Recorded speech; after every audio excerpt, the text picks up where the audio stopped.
three different types of ways for a company director to clear HMRC debts from a limited company. Three distinctly different approaches.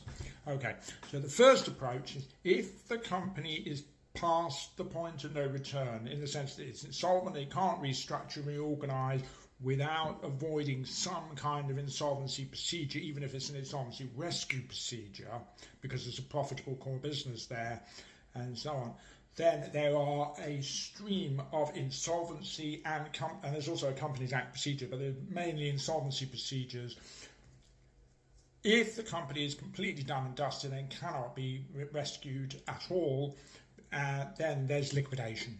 And basically there'll be creditors' voluntary liquidation, compulsory liquidation will be the two major types. But if the company is capable of being rescued, it may be possible to go into a company voluntary arrangement over 3 to 5 years on some sort of payment plan that's formally structured with creditors subject to approval. Administration can help with getting a CVA on board because it's the moratorium period that freezes creditors, and that could be used to potentially rescue the business.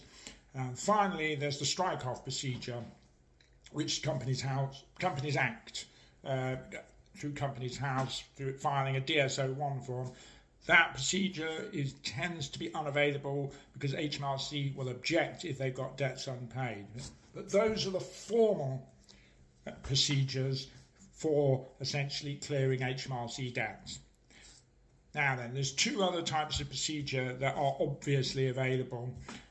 One is to negotiate with HMRC informally or formally through a time to pay arrangement, verbally and formally, and then they may formalise it in a written time to pay arrangement. 6 to 12 months would be typical, subject to you satisfying them and explaining why it's a viable way forward.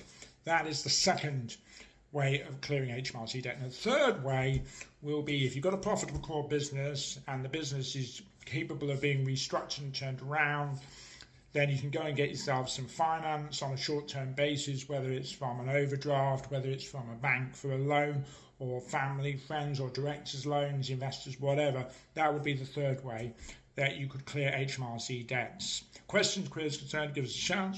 We know insolvency inside out.